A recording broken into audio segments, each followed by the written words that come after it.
praise to Yahweh in the name of his son, yaHAWASHI, in the name of the Holy Spirit. All right, and double honors to my elders, apostles, and the bishops of Great Millstone, where I have learned this truth and where I am still learning this truth. And also shalom to the remnant and the elect of Israel. All right, this is going to be going back into the topic that we're in the midst of on this channel, which is yaHAWASHI is the word. Okay, we're going to pick up in Isaiah, the 11th chapter.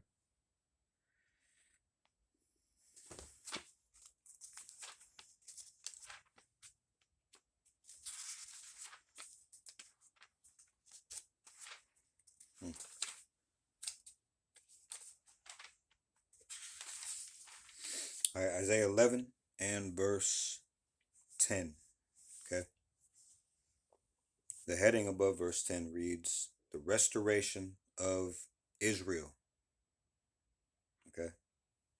It reads, and in that day there shall be a root of Jesse, which shall stand for an ensign of the people. To it shall the Gentiles seek, and his rest shall be glorious. All right, the rest is, of course, the comfort from the scriptures, but also it is salvation. All right, yaHAWASHI is also our rest. Okay, let's get a couple of words from that.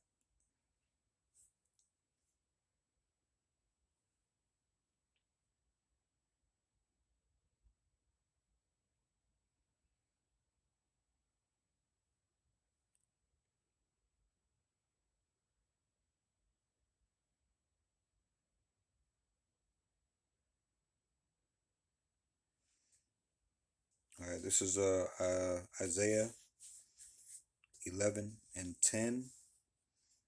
Again, it reads, and in that day there shall be a root of Jesse. All right.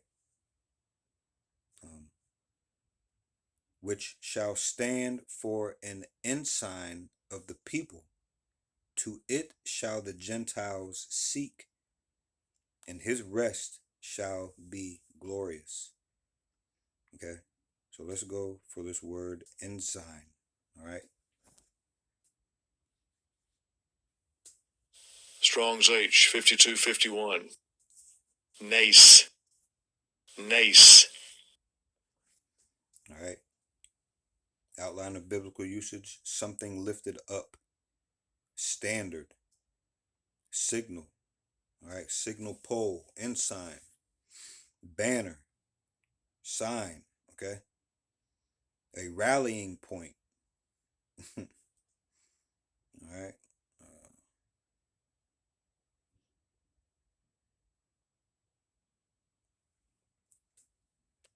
So again, ensign. Ensign. All right. This is from definitions from Oxford Languages. Noun. It says a flag or standard. Okay. It says a military. It says especially a military or naval one, indicating nationality. All right. Which, yes. We'll get to that in a second. Okay. So let's do this drop down question. What does ensign, whatever she said, in the Bible mean? Let's see. It says in the scriptures, a flag or standard around which people gather in a unity of purpose or identity. All right. So this thing is only for Israelites, man. All right. That's what the Lord came here for. Okay. This is whom the earth was supposed to be for. All right. This is who this message is for. But only 1/3 here in America, only 1/3 are going to take heed and rush to this standard, rush to this flag or standard around which we, okay, the remnant and the elect, will gather in a unity of purpose and identity. All right, this is a sign of who we are. We rush to yaHAWASHI. All right, this is uh, this is not a mystery to us like it is to most of the world. Okay. Also, the word Gentile. All right, there are Gentiles and there are Gentiles. What a Gentile is according, I mean, not according to us, but as far as we are concerned, all right, Israelite foreigners, all right, or Israelites in whatever state of mind that they're in, and they're in these other nations' states of mind. All right, we have been awakened out of this American state of mind, which, if more scriptures were used or written today, all right, you could substitute that word Gentile for or with American, all right, because Israelites over here are in an American state of mind. We are in the state of mind of the nations that surround us. All right, we walk like, talk like, act like, worship like these other nations. All right, we are Gentiles. All right, in Israelite foreigners in whatever nation that we are surrounded by. All right. So, now let's read Isaiah 11 and 11. I'll start at 10 again. Okay, it reads, and in that day there shall be a root of Jesse, with which shall stand for an ensign of the people. To it shall the Gentiles seek, and his rest shall be glorious. And it shall come to pass in that day that the Lord shall set his hand again the second time to recover the remnant of his people. What is the Lord's hand? What is the Lord's hand? All right, that's mentioned many times throughout the scriptures. What is the Lord's hand? All right, it is yaHAWASHI. And this time, when he comes the second time, all right, he's going to recover all of us. Okay, all of the 1/3, all of the Gentiles and the elect, or the remnant and the elect. Okay. All right. So again, Isaiah 11 and 11, and it shall come to pass in that day that the Lord shall set his hand again the second time to recover the remnant of his people, which shall be left from Assyria and from Egypt and from Pathros and from Cush and from Elam and from Shinar and from Hamath and from the islands of the sea. All right, because we were scattered everywhere. We were scattered everywhere. Okay. And who are his? Let me see. What did that say? Who are his covenant people? Is it Romans 9 and 4? Let's see.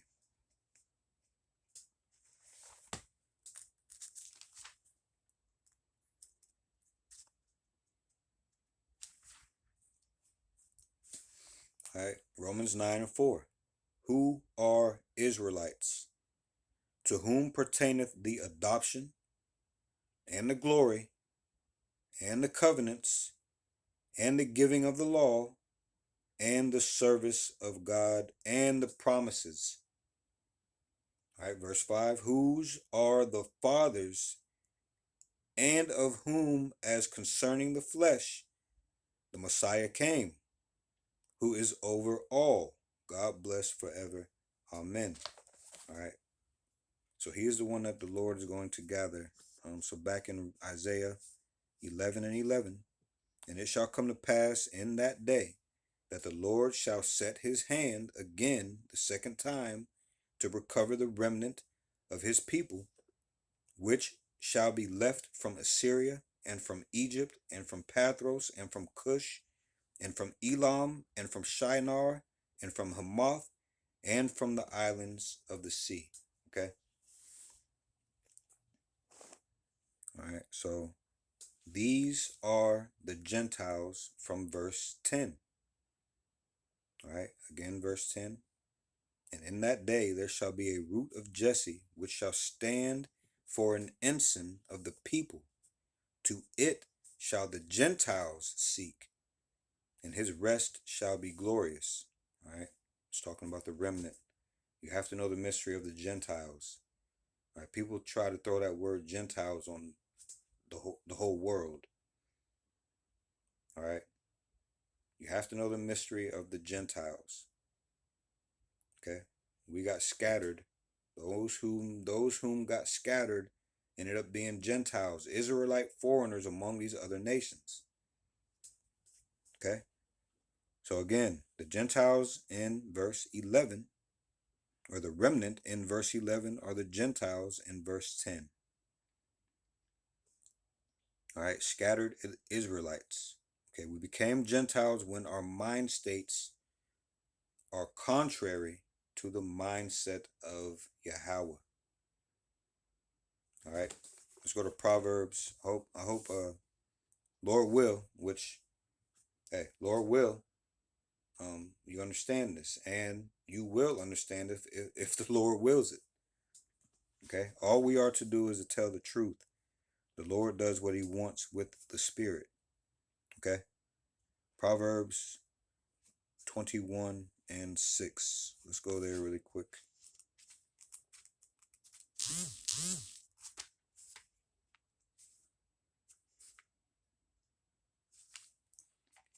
Hold on a second.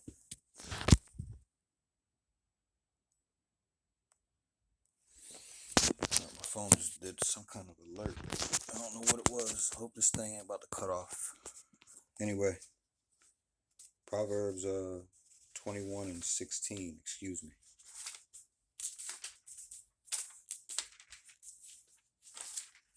All right, Proverbs 21:16. The man that wandereth out of the way of understanding shall remain in the congregation of the dead. Proverbs 21:16. The man that wandereth out of the way of understanding shall remain in the congregation of the dead. Okay? So all of Israel wandered out of the Lord's path. We were all dead. Okay, at some point, we all wandered out of that. All right? We got separated from our heritage. We got separated. Okay? So, we were all dead. All right? We all wandered out of the path of understanding. Okay?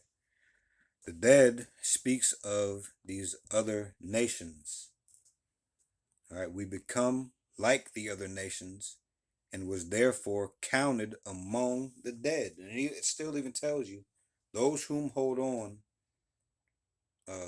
to the wicked. Let me see if I can find this.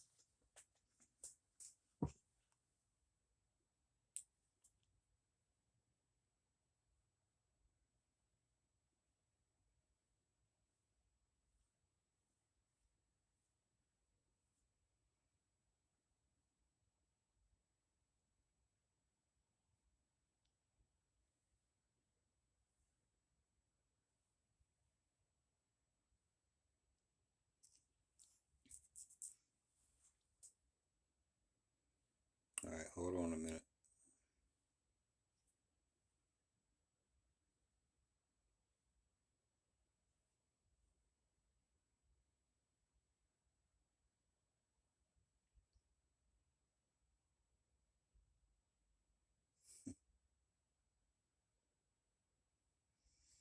Let me look in this other. Hold on, I'm looking for this verse.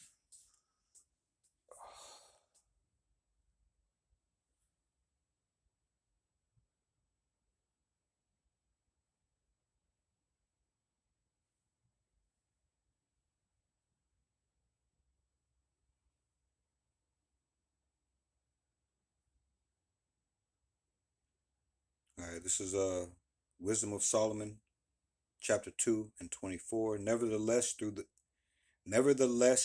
envy of the devil came death into the world.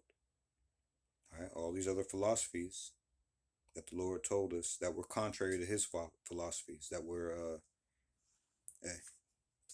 that were the man that, this is Proverbs 21:16, the man that wandereth out of the way of understanding shall remain in the congregation of the dead. The Lord's way is understanding, right? The Lord's way is wisdom, knowledge, and understanding. Okay. So again, Wisdom of Solomon, chapter 2 and verse 24. Nevertheless, through envy of the devil came death into the world, and they that do hold of his side do find it. All right. You stay over there in that congregation. You don't like wisdom, knowledge, and understanding. Okay. You're gonna find death. All right. That's period, point blank. Okay. And all of us did that. But the Lord is bringing us back to life, standing us back upon our feet. Okay, so again, the dead speaks of these other nations. We became like the other nations and was therefore counted among the dead. All right, now let's go back to Isaiah 11.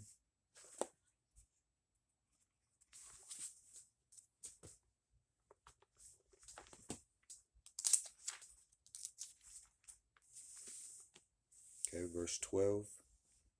Now let me start at 10 again. All right.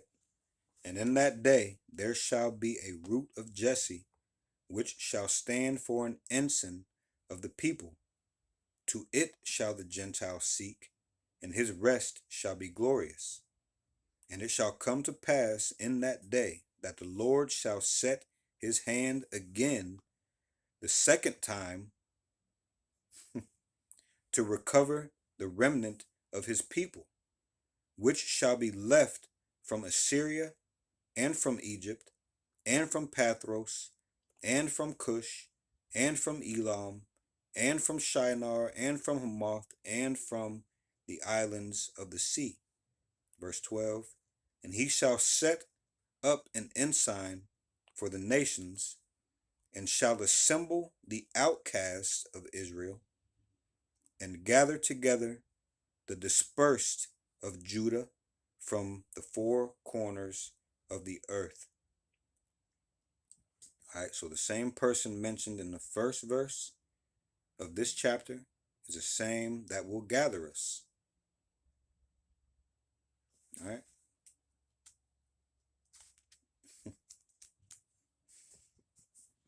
The first verse of chapter 11 of Isaiah reads, or the heading reads, the branch out of the root of Jesse. And it reads, and there shall come forth a rod out of the stem of Jesse, and a branch shall grow out of his roots. Okay, speaking of yaHAWASHI. Okay. So now let's go back a couple chapters. Isaiah 9, verse 6.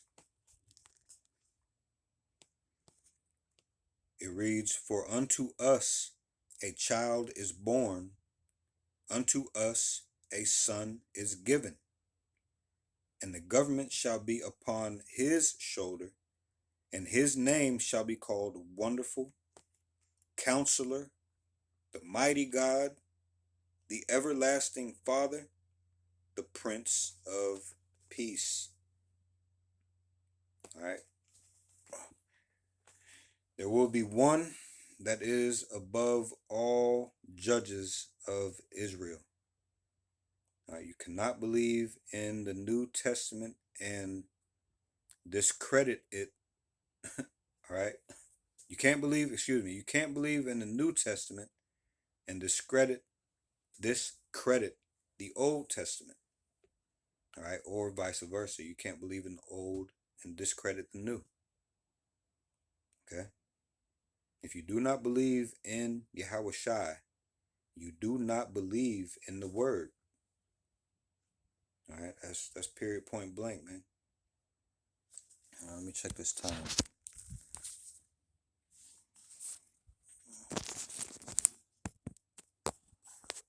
All right, so we'll go ahead and leave this part here also. All right, we'll pick back up on it, Lord willing, in the next coming videos. So this is a saying that I like. It's a worldly saying. Okay, it is. A short pencil is better than a long memory. All right, these things, these scriptures, especially me being new. Okay, this thing keeps giving over and over again, and there's a lot in here. Okay, there's enough for salvation and more. Okay, there's more knowledge in here than. Let me read that. Let me go there. Hold on. Let me get this verse really quick.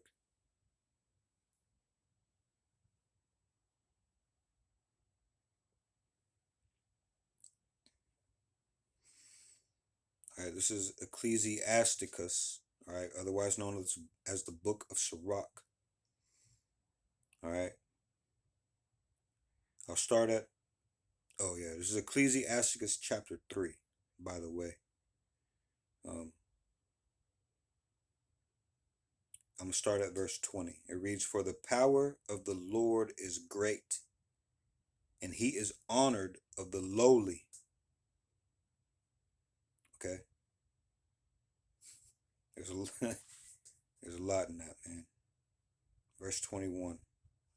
"Seek not out the things that are too hard for thee, neither search the things that are above thy strength." Verse 22. All right. "But what is commanded thee, think thereupon with reverence. For it is not needful for thee to see with thine eyes the things that are in secret." All right. So make sure you seek or think upon the things that are commanded you. All right. Those are the things that are needed for salvation. Okay. Commands, laws. All right. Law, statutes. Okay. But you have to understand that doesn't guarantee, and neither are we saying that that guarantees salvation. That doesn't mean you throw those away. Right? You do what you can do to the best of your ability when it comes to these laws, statutes, and commandments. All right.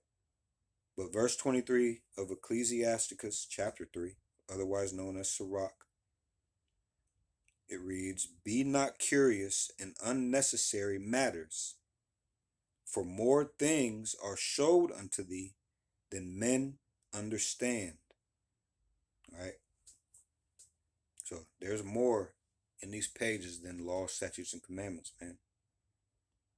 All right. There's more. So I could read more, but I'll leave that there. But so a short pencil is better than a long memory. All right. These notes, I'm so happy to have these notes. So happy that my teachers tell me to write these things down and go search these things out. Okay.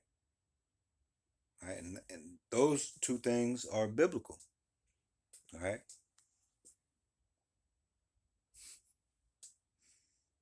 Let's see. Let's do this really quick.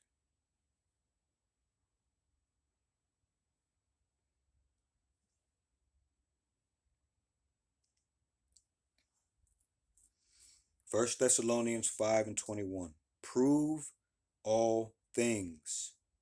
Hold fast that which is good." Okay. And then again, Revelation 1:3. Okay.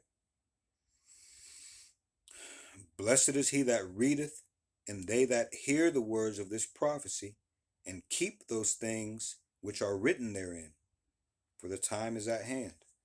All right. How do you end up keeping these things? All right. Yes, read these things over and over. All right. Keep the understandings, take notes, study, and repeat. Repetition is key. All right. So I'm so blessed, and I recognize the gift of having these teachers in front of me, having the wherewithal to get a pencil and paper. All right, so that I can do my best to keep these things that are written therein. Okay. All right, so with that, Kohala Yahweh, Bahoshem, yaHAWASHI, Bahoshem, Rakaha Kodash. Double honors to my elders, apostles, and the bishops of Great Millstone, where I have learned this truth and where I am still learning this truth. And also shalom to the remnant and the elect of Israel. All right, Lord willing, I'm of that number. And Lord willing, we'll see you in the next video. Shalom.